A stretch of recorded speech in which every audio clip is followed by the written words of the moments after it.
untuk menciptakan yang maslahah itu di tingkat bangsa, bagaimana ini kita harus membentuk di level yang keluarga itu dulu gitu. Keluarga dan negara adalah media. Maka mari kita lihat dulu bagaimana kedirian manusia di dalam Islam. Itu kan bukan hanya makhluk fisik, tetapi juga makhluk. Ya, selamat malam kawan-kawan bercerita. Kembali lagi bersama saya Sarah Monika dalam acara Bercerita, berbagi cerita di balik berita. Malam ini talk show kita akan bersama Ibu Dr. Hajah Nur Rofiah. Beliau adalah dosen dari Pascasarjana Perguruan Tinggi Ilmu Al-Quran. Dan dengan beliau kita akan berbincang mengenai keluarga dan kemaslahatan bangsa. Untuk konteksnya sendiri adalah, jadi kalau kita bicara mengenai keluarga adalah unit paling kecil dari sebuah bangsa, dan peran keluarga tentunya sangat besar, baik untuk internal maupun eksternal, yaitu konteksnya bangsa dan negara. Jadi sebuah keluarga itu perlu memiliki sebuah visi kemaslahatan. Dan bagaimana visi kemaslahatan itu, kita akan berbincang ini lebih jauh dengan Ibu Nur Rofiah. Ya, kali itu saya undang beliau ke dalam forum talk show Instagram kami malam ini. Halo, Assalamualaikum Ibu Nyai. Salam, Mbak Sarah. Ibu pucat sekali mukanya. Lagi kurang fit ya. Bu, saya mohon maaf ya Bu, lagi kurang fit, tapi kita paksa nih untuk isi talk show di Berita Baru. Karena pasti perbincangannya sangat bermanfaat ya mengenai keluarga dan kemaslahatan bangsa. Terima kasih sebelumnya ya Ibu Nyai sudah berkenan di talk show kami Bercerita di Berita Baru. Oke, Ibu, kita mulai ya Bu. Jadi kalau misalnya Ibu sendiri kan dosen di Pascasarjana Perguruan Tinggi Ilmu Al-Quran ya. Dan Ibu terkenal karena ahli dalam bidang keluarga yang kemaslahatan ini. Keluarga yang maslahah. Kalau menurut Ibu sendiri, seberapa besar sih sebenarnya kontribusi keluarga dalam mempengaruhi sikap kolektif suatu keluarga negara, keluarga bangsa?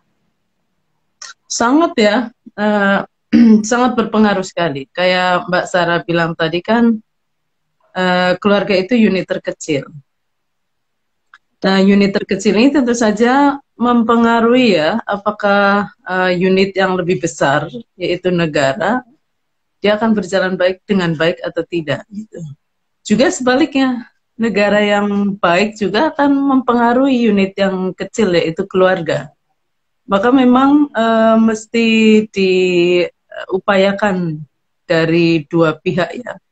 Jadi berkeluarganya juga mesti punya misi, bernegara juga punya misi. Karena kita tahu kan sejarah negara itu kan diwarnai dengan sistem perbudakan, di mana negara yang kuat itu tidak hanya menindas negara yang kecil, tetapi juga penguasa di sebuah negara itu menindas rakyat gitu.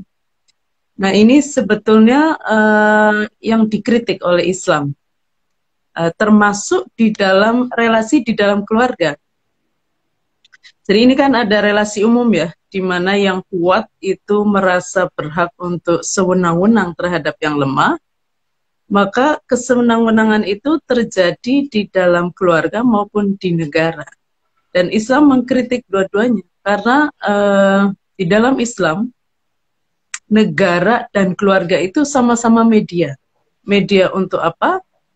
Media untuk mewujudkan kemaslahatan sebagaimana misi hidup manusia. Kan manusia itu sebagai khalifah fil ardh, dia punya mandat untuk mewujudkan kemaslahatan seluas-luasnya. Maka keluarga dan negara itu mesti menjadi media untuk itu. Media untuk kemaslahatan. Ini mungkin yang agak berbeda dengan tadi ya, konsep negara di mana penguasa itu dianggap berhak sewenang-wenang pada rakyatnya, bahkan rakyat itu dianggap sebagai bagian dari properti negara. Itu mirip banget dengan apa yang terjadi dalam keluarga, bahwa perempuan, pihak yang lemah ya, itu dianggap propertinya laki-laki. Sehingga kalau kita properti ya? Ya properti. Jadi kalau kita lihat sejarahnya itu kan dahsyat sekali ya, tidak hanya di Jazirah Arabia, tapi di berbagai belahan dunia, termasuk peradaban besar Yunani, Romawi, Persia. Bagaimana perempuan itu seumur hidupnya menjadi miliknya laki-laki. Milik itu artinya sampai yang boleh menjual itu. Maka begitulah yang terjadi pada unit yang besar, yaitu negara. Karenanya di Islam melihat keluarga dan negara itu sebagai media untuk kemaslahatan. Kemaslahatan siapa? Kemaslahatan bersama. Kemaslahatan bersama itu artinya adalah terutama ya, kemaslahatan pihak yang lemah dalam sebuah relasi. Itu yang harus dipastikan. Karena sistem yang dolim ya, baik sistem keluarga, sistem negara, itu sudah menjadi anugerah, tapi bagi pihak yang kuat saja. Sementara Islam ingin sistem kehidupan yang dikehendaki oleh Islam itu kan rahmatan lil alamin. Rahmatan lil alamin itu artinya rahmat bagi semesta, dan secara kontekstual itu rahmat juga terutama bagi pihak yang lemah atau dilemahkan. Jadi du'afa dan mustad'afin itu. Makanya dalam mewujudkan keluarga yang menjadi rahmat bagi seluruh anggota keluarga tanpa kecuali, negara yang menjadi rahmat bagi seluruh warga negara tanpa kecuali, itu meniscayakan perhatian khusus pada kelompok-kelompok yang terpinggirkan. Karena merekalah yang Tuhan memberi amanat pada kita untuk memastikan mereka juga mendapatkan anugerah dari sistem yang ada. Oke, kalau begitu Bu, untuk menciptakan yang maslahah itu di tingkat bangsa, bagaimana ini kita harus membentuk di level yang keluarga itu dulu gitu. Visi yang macam apa sih yang harus dibentuk dalam keluarga? Menurut saya visinya sebetulnya kan nyambung dengan visi kedirian manusia ya. Karena sekali lagi keluarga dan negara adalah media. Maka mari kita lihat dulu bagaimana kedirian manusia di dalam Islam. Itu kan bukan hanya makhluk fisik, tetapi juga makhluk intelektual karena dikaruniai dengan akal, dan makhluk spiritual karena dikaruniai hati nurani.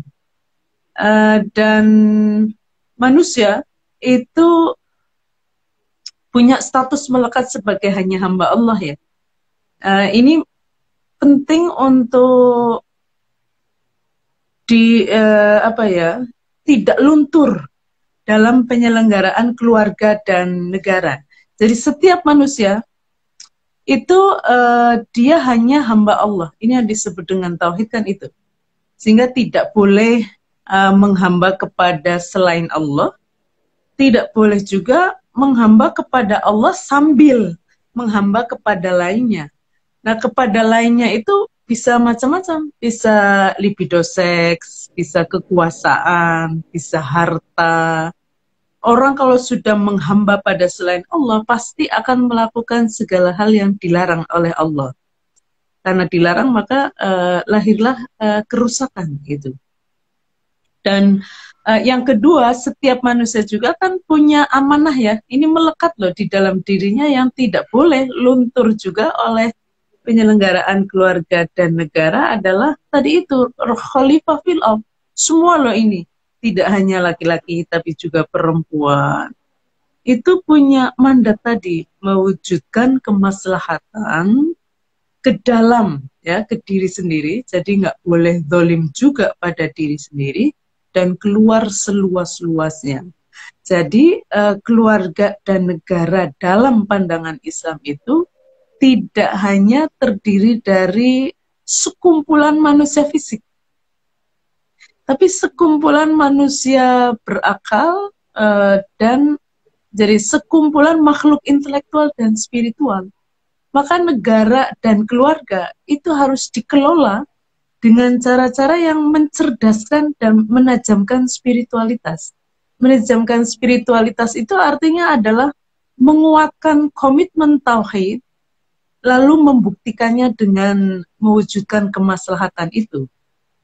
Jadi keluarga dan negara di dalam Islam itu adalah media untuk untuk pembuktian ya, pembuktian tauhid, pembuktian tauhid agar bisa dengan cara mewujudkan kemaslahatan, dan pembuktian iman dengan melakukan perilaku baik atau amal soleh itu.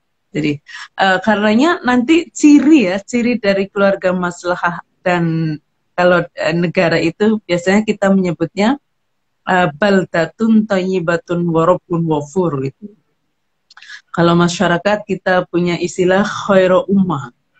Kalau keluarga kita punya istilah keluarga maslahah.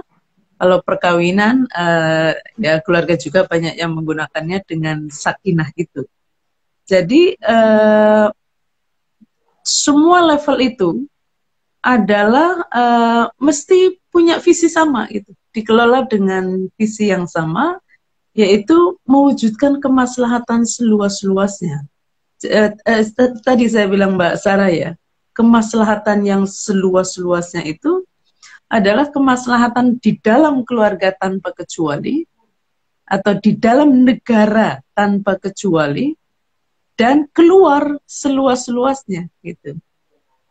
Maka misi keluarga, masyarakat, negara di dalam Islam itu menurut saya sama, dan itu menarik ya, dalam Pancasila itu kan disebutkan ya ketuhanan yang Maha Esa itu sebenarnya tauhid kalau dalam bahasa kita. Kemanusiaan yang adil dan beradab, persatuan Indonesia, itu kan bagian dari kemaslahatan. Kerakyatan sampai keadilan sosial, itu adalah satu komitmen untuk mengelola negara agar bisa maslahat bagi seluruh warga negara tanpa kecuali. Jadi bukan yang eksklusif, nanti bentuknya tidak penting ya. Bentuknya itu tidak penting. Yang penting adalah negara itu difahami sebagai media untuk mewujudkan kemaslahatan. Sama perkawinan dan keluarga juga begitu. Tadi kan Ibu Rofiah sendiri menyebutkan bahwa dalam keluarga itu ada istilah yang keluarga maslahah dan juga keluarga sakinah. Mungkin boleh kami diberi penjelasan lebih elaboratif gitu mengenai perbedaan dari kedua istilah tersebut. Sebetulnya intinya sama ya. Intinya sama itu kalau mungkin penekanannya saja yang berbeda. Kalau keluarga sakinah itu kan lebih kepada ketenangan jiwa. Ini sebetulnya konsep sakinah itu kan dalam perkawinan ya. Tujuan perkawinan itu supaya tenang jiwanya. Jadi kalau dalam ayat Al-Quran kan wamin ayati an khalaqalakum min anfusikum azwajal litaskunu ilaiha. Jadi diciptakan pasangan supaya tenang jiwanya dengan pasangan itu. Nah, apa artinya? Itu tadi, perkawinan di dalam Islam juga tidak hanya antara dua tubuh, tapi juga antara dua jiwa. Oke, menarik untuk melihat bahwa cara pandang terhadap manusia ya, baik suami istri, ayah ibu anak, kemudian saudara, termasuk di negara ada rakyat, ada penguasa. Itu benar-benar yang tidak hanya dilihat sebagai makhluk fisik, tapi makhluk intelektual dan spiritual gitu. Nah, kalau keluarga maslahah itu lebih kepada visi ya, mengingatkan visi bahwa keluarga itu harus melahirkan kemaslahatan.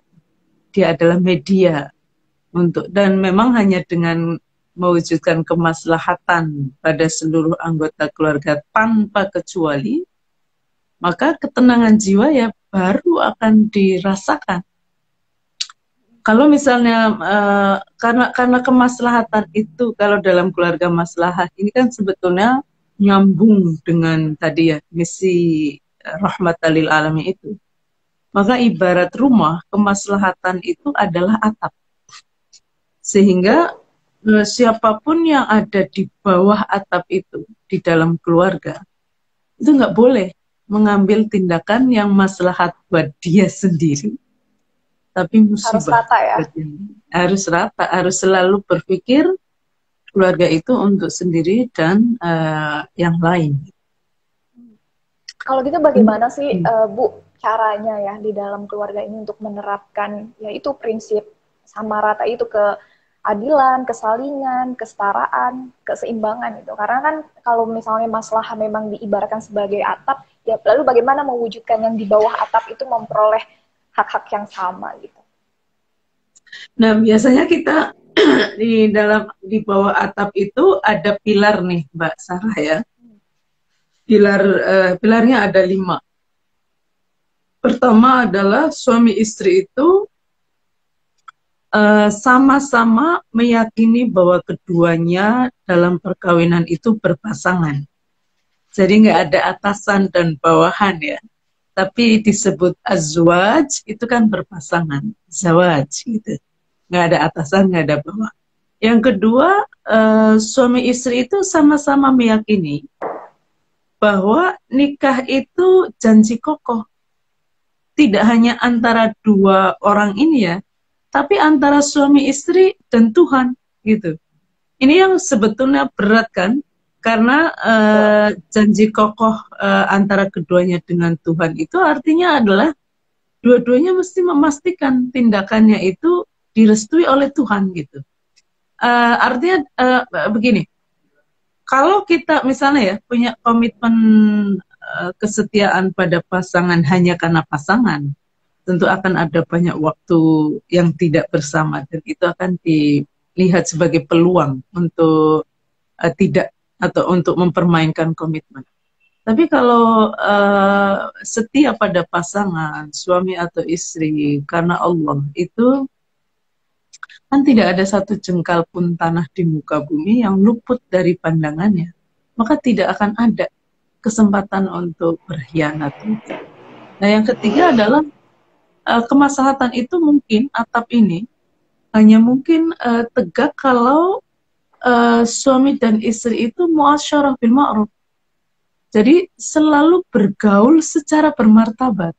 Sebagai apa? Sebagai makhluk yang berakal dan berhati nurani, berakal budi lah gitu. Sehingga suami istri itu selalu mempertimbangkan akal budinya dalam tindakan untuk memastikan itu baik buat dirinya sekaligus baik buat pasangan. Yang keempat itu musyawarah. Jadi suami dan istri itu hanya bisa membangun keluarga yang maslahah kalau sepakat menjadikan musyawarah sebagai mekanisme pengambilan keputusan. Jadi nggak sepihak gitu ya. Lalu kemaslahatan dirinya saja yang dipertimbangkan. Dan yang kelima itu tarodin. Tarodin itu artinya dua-duanya ya, suami dan istri itu saling meyakini bahwa ridho Allah pada mereka itu tergantung ridho pasangannya. Biasanya kan gini ya Mbak Sarah, ridho Allah pada istri tergantung ridho suami. Itu benar tapi belum lengkap. Karena ridho Allah pada suami juga tergantung ridho istri. Kenapa? Ya karena dua-duanya bermuamalah sepanjang usia perkawinan itu kan harus saling ridho, tarodin namanya. Betul. Gitu. Nah, lalu ya itu kan ada 5 pilar tuh. Artinya kemaslahatan hanya tegak kalau kedua belah pihak memegang 5 pilar ini kokoh. Gitu. Nah, 5 pilar ini akan kokoh berdiri kalau ada fondasi tadi yang Mbak Sarah bilang, ada tawazun, ada keseimbangan ya. Keseimbangan itu misalnya keseimbangan antara kebutuhan pribadi dan kebutuhan keluarga. Jadi nggak yang selalu menomorsatukan kebutuhan keluarga lalu kebutuhan pribadi tercecer juga enggak gitu. Antara suami dengan istri, orang tua dan anak. Kemudian ini keseimbangan memang dalam segala hal ya. Kayak sekarang dalam masa pandemi ini kan gimana mengelola di satu sisi tidak paranoid, tapi di sisi lain juga nggak lengah gitu. Ini kan keseimbangan itu kayak orang sirkus itu Mbak Sarah. Itu kan naik tali itu.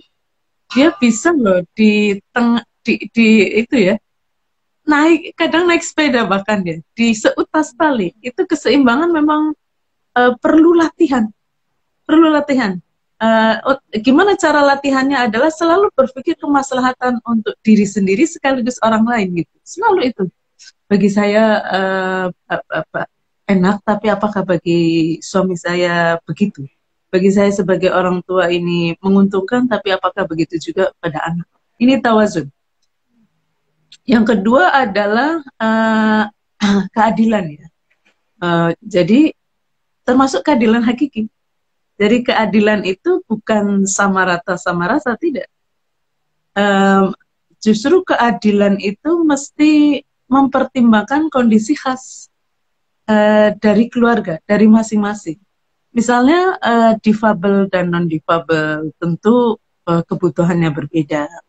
Laki-laki dan perempuan sebagai suami istri, bagaimana sistem reproduksi perempuan itu hamil, melahirkan, nifas, dan menyusui, sementara laki-laki hanya mengeluarkan sperma. Itu gimana caranya proses reproduksi dalam perkawinan itu maslahat bagi kedua belah pihak, gitu. Terutama bagi pihak perempuan ini yang perlu diberi perhatian, khususkan perempuan ini. Karena dalam proses reproduksi itu laki-laki hanya ngeluarin sperma, itu menitan dan nikmat. Perempuan itu ada menstruasi mingguan kan, hamil bulanan, melahirkan nifas, menyusui tahunan. Jadi menitan bandingannya tahunan. Dan yang menitan tadi nikmat, yang ini menitan ada, jam-jaman ada, harian ada, mingguan ada, bulanan bahkan tahunan ada, dan semua ada sakitnya. Maka harus gini, memang hanya perempuan yang mengalami, tapi bukan berarti lalu laki-laki nggak mau tahu, bukan. Justru harus membantu, harus menjadi suami siaga ya. Bahkan kalau lihat sejarahnya kan, pengalaman khas biologis perempuan ini jadi alasan untuk menistakan. Nah, di dalam Islam itu mengubah pengalaman biologis khas perempuan itu dipakai alasan untuk berterima kasih. Anishkurli wali walidaik itu. Jadi manusia diwasiatkan oleh Tuhan untuk berbakti pada dua orang tua karena ibunya hamil kemudian sampai nyapih 2 tahun. Diwasiatkan apa? Untuk bersyukur pada Allah dan berterima kasih pada keduanya, terutama ibu kan yang disebut tadi. Artinya apa? Pengalaman biologis yang dahsyat ini itu harus menjadi kewajiban bersama untuk memastikan itu tidak makin sakit. Nah, negara ini penting untuk berperan karena masyarakat itu kadang-kadang tidak peduli. Banyak hal yang bagi laki-laki itu tidak berdampak buruk secara biologis ya, tapi bagi perempuan berdampak buruk karena sistem reproduksi yang berbeda. Kayak nikah anak itu Mbak Sarah. Laki-laki kan nggak akan hamil, melahirkan, nifas, dan menyusui meskipun nikah di usia anak. Perempuan akan bisa mengalami itu loh. Yang dalam usia dewasa aja itu sakit, wahnan alawanin, sakit di atas sakit, apalagi di usia anak-anak. Maka negara mesti melindungi perempuan dari praktek perkawinan dan keluarga yang membahayakan mereka karena sistem reproduksi. Dan yang terakhir itu adalah mubadalah, jadi kesalingan. Fondasi yang ketiga ya, jadi ada keseimbangan, keadilan, dan kesalingan. Kesalingan itu artinya adalah semua pihak di dalam perkawinan dan keluarga itu sama-sama punya kewajiban untuk mewujudkan kemaslahatan sekaligus menikmatinya. Dan sama-sama punya kewajiban untuk mencegah keburukan sekaligus dilindungi darinya. Nah, inilah cita-cita tertinggi visi misi lah itu dari keluarga di dalam Islam. Yang itu 180 derajat berbeda dengan sistem perkawinan dan keluarga masyarakat jahiliyah gitu. Itu 180 derajat Sarah. Makanya kita mesti, jadi kalau kita melihat tadi ya, itu kan bagaimana manusia itu kalau masyarakat jahiliyah ya, kan dilihat sebagai makhluk fisik nih. Kalau laki-laki sebagai makhluk ekonomi, makin beruang makin bernilai. Ada uang abang disayang, tidak ada uang abang ditendang. Kalau perempuan sama makhluk fisik tapi lebih ke objek seksual. Jahiliyah loh. Dan sampai sekarang masih ada. Jadi perempuan itu dinilai kualitasnya dari sejauh mana dia menarik secara seksual. Makanya kalau cantik disayang, begitu pudar ditendang gitu. Ini kan berbahaya sekali. Nah inilah yang mestinya disadari ya, bahwa di dalam Islam manusia itu tidak hanya makhluk fisik. Bahkan fisik kan akan hilang. Nanti kita mati, non fisik ini akan hidup terus, tapi fisik hilang. Maka semua hal yang bersifat fisik, semua hal yang bersifat materi, semua hal yang bersifat duniawi, itu bisa bernilai spiritual kalau menjadi media untuk kemaslahatan bersama, gitu. Jadi jangan dikira menjadi penguasa ya, punya otoritas sebagai anggota DPR misalnya. Itu hal yang duniawi saja, tidak. Dia bisa bernilai spiritual kalau menjadi media. Itu amanah ya. Amanah. Semua yang ada fisik ini amanah, harta yang kita punya amanah, ilmu yang kita punya amanah. Makanya nanti ilmu yang Islami ya. Itu sebetulnya ilmu apa saja yang dipakai untuk kemaslahatan. Termasuk ilmu umum, ilmu ekonomi, ilmu politik, ilmu sosial. Kalau jadi media untuk kemaslahatan, dia bernilai spiritual. Sebaliknya, ilmu keislaman kalau disalahgunakan untuk kerusakan, ya hilang. Ya. Hilang dimensi. Atau untuk sekadar mencari kekuasaan itu hilang spiritualnya. Atau hoax ya, propaganda untuk konflik. Menarik sekali ya. Saya mendengarkan dengan cukup hikmat. Tadi saya terkesan mengenai bahwa relasi antar pasangan ini di dalam keluarga itu kan bukan hanya sekedar fisik ya Bu ya, tapi juga spiritual kan, karena ada dua jiwa sebenarnya yang menyatu di dalam keluarga. Dan bagaimana sebenarnya mewujudkan yang dari keluarga ini yang sifatnya mengedepankan yang jiwa itu dalam memandu sebuah relasi sosial yang lebih luas. Menurut saya tadi itu kata kuncinya kan kemaslahatan bersama. Maka itu menjadi visi kita semua dalam. Jadi semua hal itu menjadi media untuk itu. Maka itu akan bernilai spiritual. Jadi perkawinan akan bernilai spiritual kalau diisi dengan kemaslahatan. Kalau bisa nikah itu ibadah, ya belum tentu. Kalau nikah isinya KDRT ya bukan ibadah. Iya benar-benar. Kalau nikah cuma isinya sebagai objek seksual juga bukan ibadah ya. Benar. Kalau ya dia harus maslahat supaya jadi ibadah. Nikah itu misalnya sunnah, ya sunnah kalau melahirkan kemaslahatan. Kalau enggak, misalnya kan ada yang mengatakan kok itu kan sunnah Nabi misalnya. Ya kalau mau niru kemaslahatan jangan. Nah, yang harus diwaspadai itu begini Mbak Sarah ya. Kan ada posisi pernikahan yang hanya fisik itu titik berangkat dari Islam waktu datang. Itu sampai yang awalnya kan perempuan sebagai objek. Sampai sekarang juga masih banyak yang memperlakukan begitu. Awalnya sebagai objek, laki-laki sebagai subjek tunggal dalam perkawinan. Nah, dua-duanya itu menjadi subjek penuh. Jadi dalam 23 tahun, itu awalnya suami sebagai subjek tunggal, perempuan sebagai objek. Itu diproses menjadi dua-duanya subjek penuh dalam perkawinan dan keluarga. Nah, selama 23 tahun, kita akan menemukan ajaran-ajaran yang merefleksikan titik berikutnya. Ya? Ada yang merefleksikan target antara.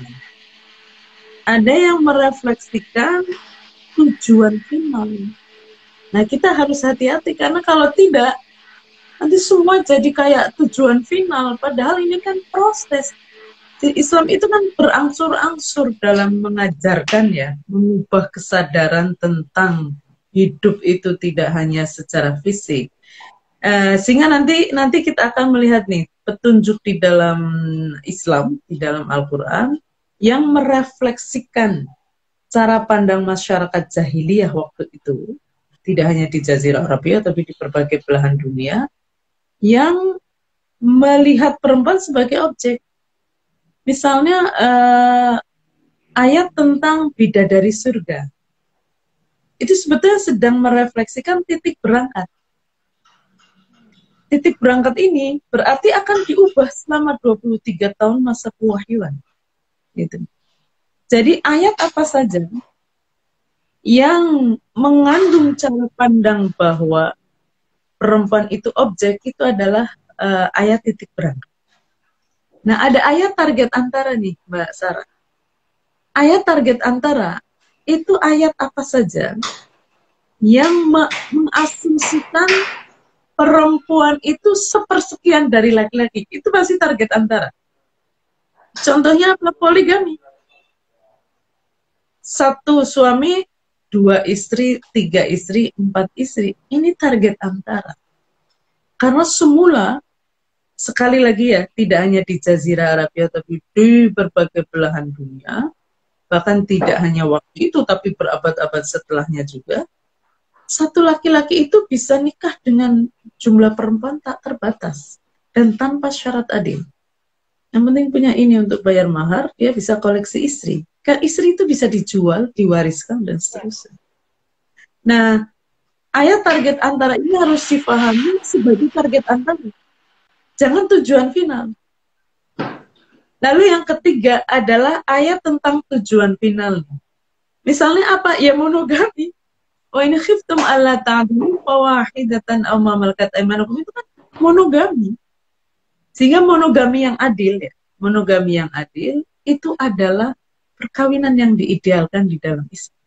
Dari mana kita tahu ini titik berangkat, ini target antara, ini tujuan final?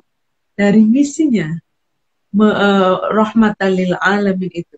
Jadi misi Islam itu kan mewujudkan sistem kehidupan yang menjadi rahmat bagi semesta, termasuk perempuan. Sistem kehidupan itu termasuk perkawinan, termasuk keluarga, termasuk negara. Itu harus dikelola dengan cara-cara yang menjadi rahmat bagi semesta, termasuk perempuan.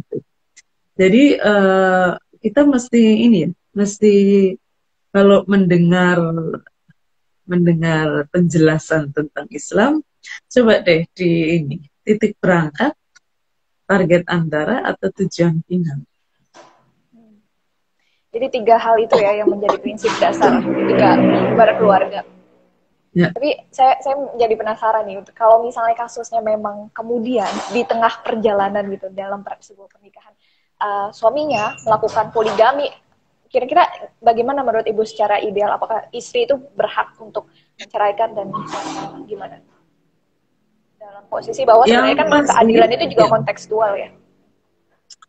Jadi itu kan sebetulnya dijelaskan ya di Al-Nisa 128 sampai 130.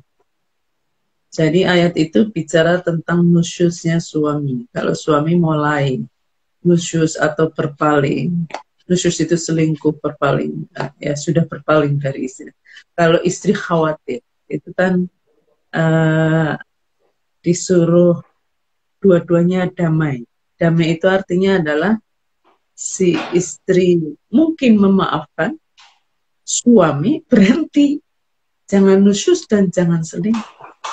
Itu perdamaian. Jadi bukan hanya istri aja yang diminta berdamai, dua-duanya. Lalu di bawahnya ya, bagaimana kalau suami tetap poligami? Maka diingatkan oleh Tuhan, kalian tidak akan mampu untuk bersikap adil pada para istri walaupun ingin sekali. Itu udah diingatkan Bang. Apalagi nggak ingin lah ya, mau ingin sekali aja kan. Artinya uh, diperbolehkan sampai maksimal 4 dengan syarat adil. Diingatkan adil itu tidak mungkin. Terus kalau misalnya ternyata istrinya tidak mau ya, itu dibawahnya lagi kalau keduanya berpisah, wa iya tafarraqo yughnillahu kullam min sa'atih.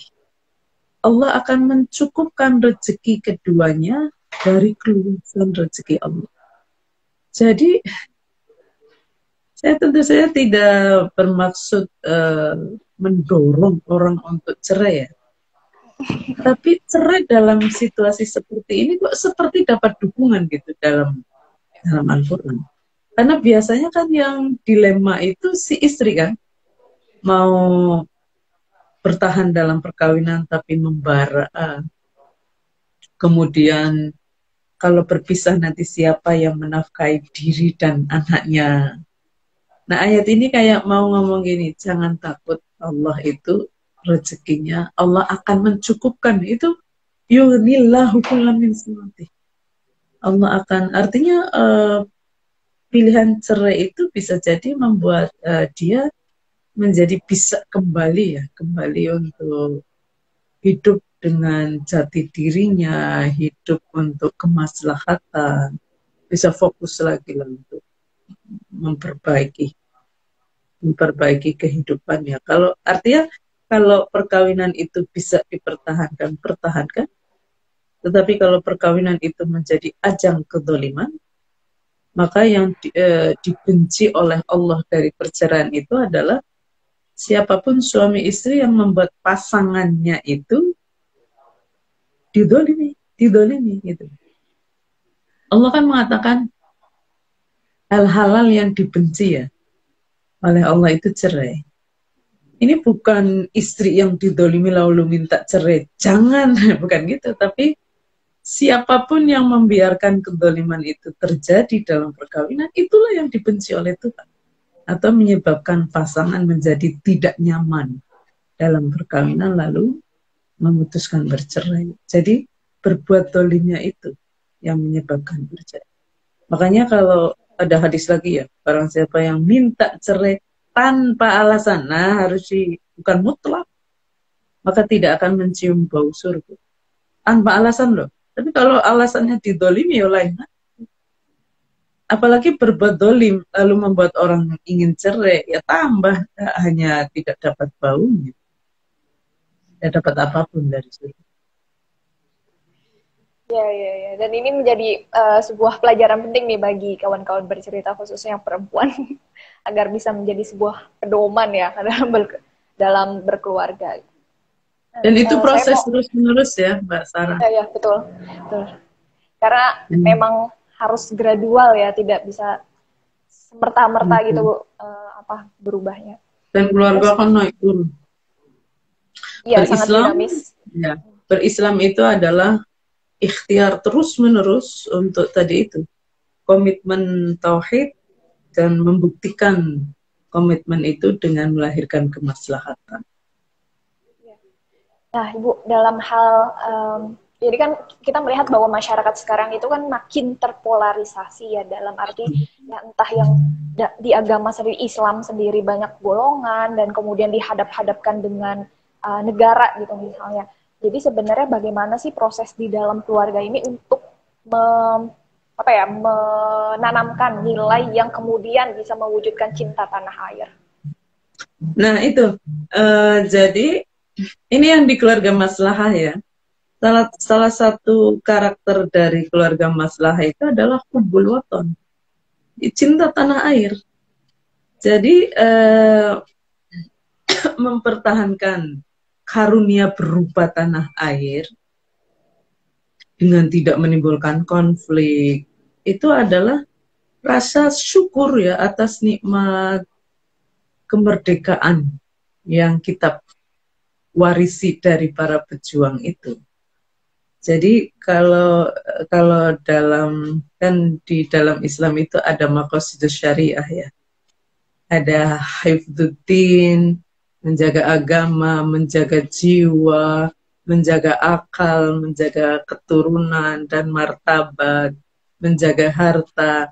Nah, ini berkembang satu lagi, menjaga tanah air.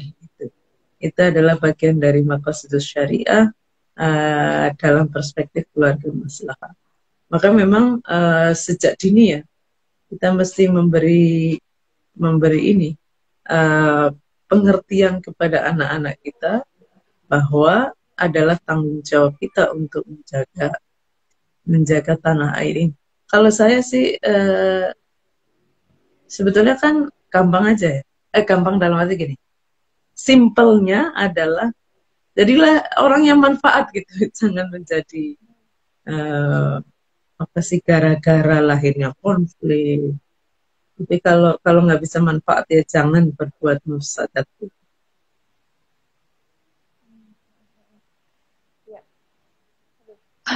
Saya jadi berpikir nih. Jadi karena kan memang di dalam keluarga itu kan anak kecil biasanya diajarin ya itu ya menjadi modal bagaimana seorang anak ini karakternya tumbuh dan berkembang itu kan dari orang tuanya. Jadi memang harus berangkat dari orang tuanya sendiri punya pandangan mengenai kemaslahatan ya. Karena Betul. kalau enggak ya nanti anaknya dididik juga besar dan akhirnya ya tidak mendukung kemaslahatan yang ada di bangsa gitu. Tantangannya kan era digital ini anak megang betul gadget dan informasi tak terbatas gitu. Jadi kalau di internet itu tidak diperkaya dengan nilai-nilai cinta tanah air, maka nilai-nilai sebaliknya itu yang akan mendominasi dan akhirnya diakses oleh anak. Memang ini luar biasa ya, kita hidup di era digital di mana dunia offline dan online itu sama pentingnya untuk jadi perhatian. Dan tantangan menjadi lebih besar, apalagi kan setelah kita menghadapi pandemi ini memang kita tidak punya ruang lain nih selain online itu yang bisa kita akses ya. Betul. Dalam mencari informasi. Betul. Di PR besar tiap keluarga. Ya, jadi internet juga adalah media gitu. Dia bisa menjadi maslahat kalau dipakai untuk kebaikan atau mafsadat kalau disalahgunakan. Itu kalau misalnya kita berpikirnya sebentar lagi ya. Satu pertanyaan terakhir. Oh iya sebentar. Tadi kita mulai kita mulai jam setengah 8. Ya. Masih ada 10 menit ya Bu. Saya maksimalkan. Jadi kan tadi kita berbincang berangkatnya selalu dari keluarga nih untuk bagaimana kemudian menciptakan bangsa dan negara yang maslahah. Nah, kalau misalnya kita pola pikirnya kita balik nih dari negara sebenarnya apa sih yang bisa dilakukan oleh negara untuk mendukung terwujudnya keluarga-keluarga yang maslahah? Jadi kayaknya Ibu sempat memberi contoh mana yang pernikahan anak itu ya. Ya. Kalau kebijakannya bisa mendukung. Iya, seperti apa? Jadi kalau misalnya ketenangan jiwa itu adalah tujuan dari perkawinan dan tentu saja keluarga yang dihasilkan dari perkawinan itu gimana tenang jiwanya itu kan kalau kebutuhannya secara fisik, intelektual, spiritual itu bisa dipenuhi dengan baik, secara sosial juga. Nah negara menurut saya punya tugas untuk memastikan itu. Kayak misalnya gini ya, hifdzul mal, kalau dulu kan hanya menjaga harta ya, supaya tidak dicuri. Nah, untuk konteks negara nggak bisa menjaga harta, tapi membuka lapangan pekerjaan sehingga orang bisa mengakses harta untuk memenuhi kebutuhannya. Gitu. Lalu ini kebutuhan intelektual seperti pendidikan ya. Jadi negara kalau di dalam Islam itu kan ulil amri. Dia adalah pemegang urusan. Maka kekuasaan apapun itu adalah amanah untuk kemaslahatan. Makanya kepemimpinan di dalam Islam itu tidak ada. Kepemimpinan kok kesewenang-wenangan, tidak ada. Kepemimpinan itu ya harus mengayomi, harus memastikan kebutuhan yang dipimpin bisa dipenuhi dengan baik. Nah, negara tentu saja punya kewajiban itu ya, gimana caranya misalnya supaya harta yang beredar di sebuah negara itu nggak ngumpul. Ini kan Likailatula tambainal ya supaya tidak muter-muter di kalangan orang kaya. Makanya saya tadi ya, kerahmatan semesta itu mesti memberi perhatian khusus pada pihak yang rentan dipinggirkan dalam sistem apapun, politik, ekonomi, budaya, dan lain sebagainya. Maka kewajiban negara itu jangan hanya sama rata sama rasa, jangan berhenti di situ. Betul bahwa seluruh warga negara itu adalah sama-sama warga negara ya. Tapi harus disadari bahwa di antara warga negara ini ada yang kuat, ada yang lemah gitu. Adalah tugas negara untuk memastikan yang lemah ini bisa mengakses sumber-sumber kehidupan di dalam negara. Nah, kalau ini kan yang ya itulah tugas dari ulil amri. Jadi memfasilitasi, membuka akses, ya jadi nah, tidak hanya menjaga, tapi mewujudkan kemaslahatan. Karena tentunya kelompok rentan ini mereka juga tidak mampu ya, memang harus didukung oleh pemerintah gitu ya. Betul, betul. Dengan kebijakan tertentu. Ya, kecenderungannya kan mereka ditindas sama yang kuat ya. Diperlakukan tidak adil sama yang lebih kuat. Misalnya orang miskin dengan orang kaya, kecenderungannya adalah yang kaya berlimpah, yang miskin itu menghidupi kebutuhan pokok aja, bisa yang tidak mampu. Adalah tugas negara ini, gimana caranya si kelompok miskin ini bisa memenuhi kebutuhannya dengan baik. Dan ini bisa terjadi di banyak level. Umat beragama misalnya, gimana itu menjaga keseimbangan dari semua. Dan tentu saja itu tidak mudah ya. Ya justru itu. Ya betul. Karena memang ada relasi power yang harus diseimbangkan. Betul. Relasi kuasa itu harus disadari juga oleh pemerintah gitu. Ya. Karena kalau pemerintahnya itu netral, coba ya kita netral di hadapan relasi yang timpang, itu artinya kita berada di pihak yang kuat.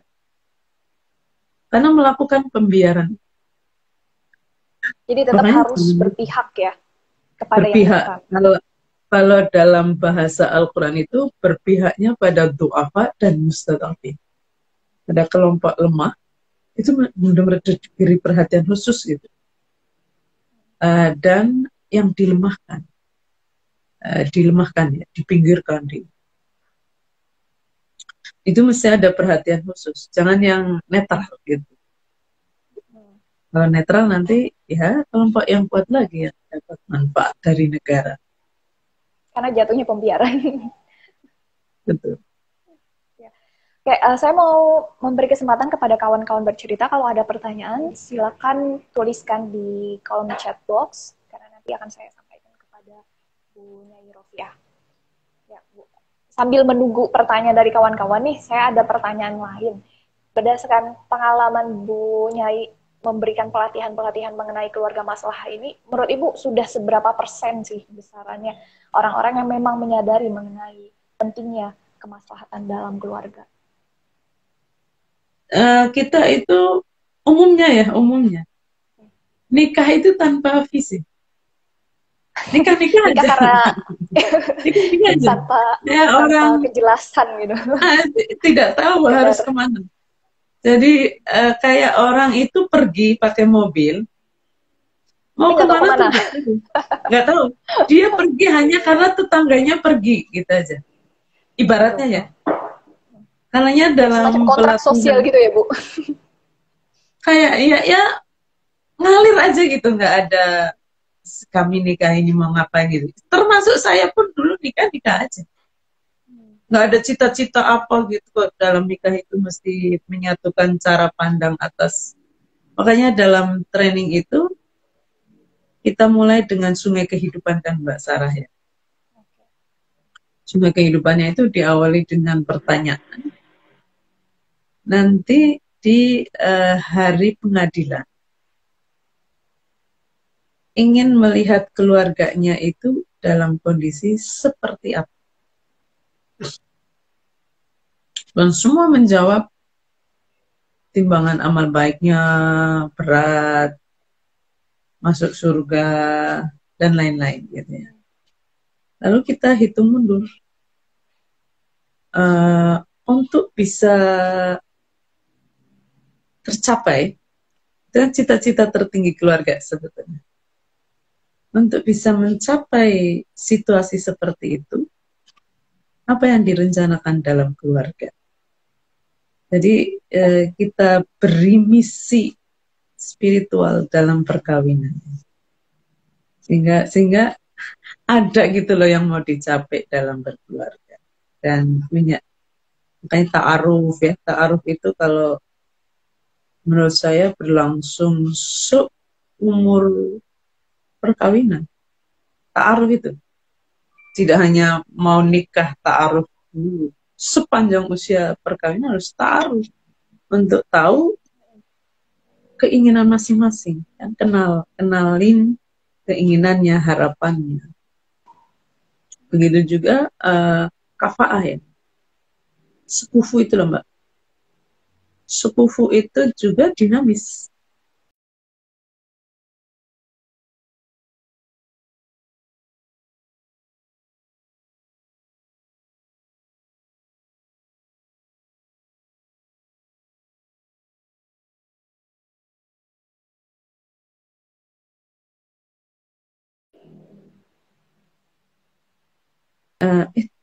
Jadi karena nilai manusia ya, nilai manusia itu kan hanya ditentukan oleh sejauh mana tauhid kepada Allah melahirkan kemaslahatan pada sesama makhluk Allah.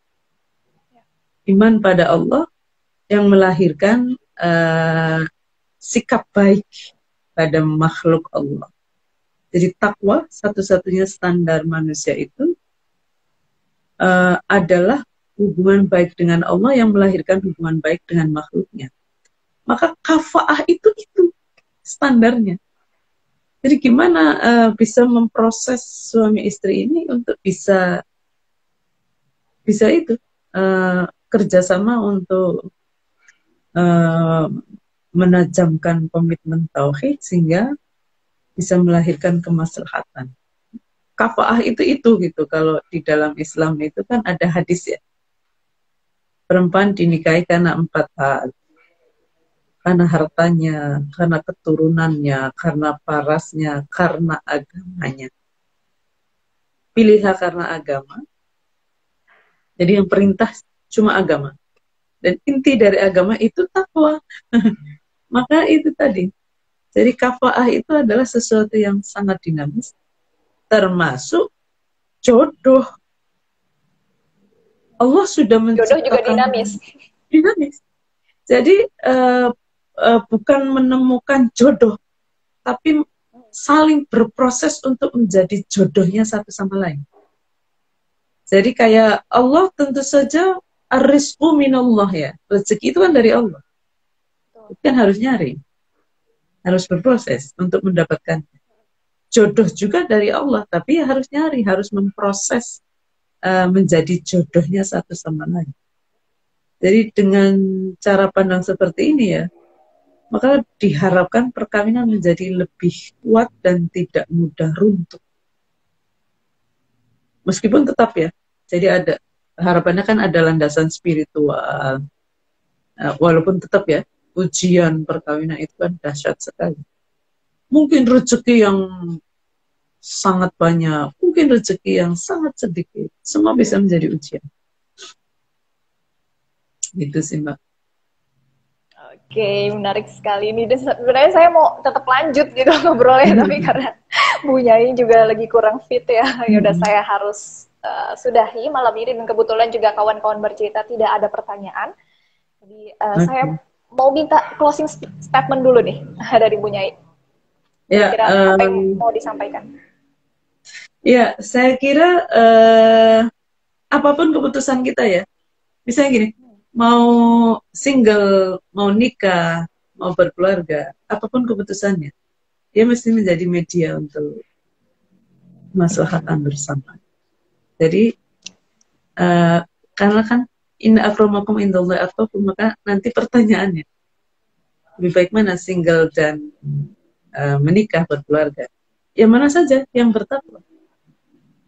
Sehingga single yang bertakwa lebih mulia dari pasangan Keluarga yang suami tidak istri yang masalah. tidak bertakwa itu. Oke. Maka apapun ya, apapun pilihan kita, kadang kan tidak milih juga ya, kadang Ya. tiba-tiba. Nah, maka apapun kondisinya, mudah-mudahan kita bisa berproses terus untuk menjadi manusia pilihan.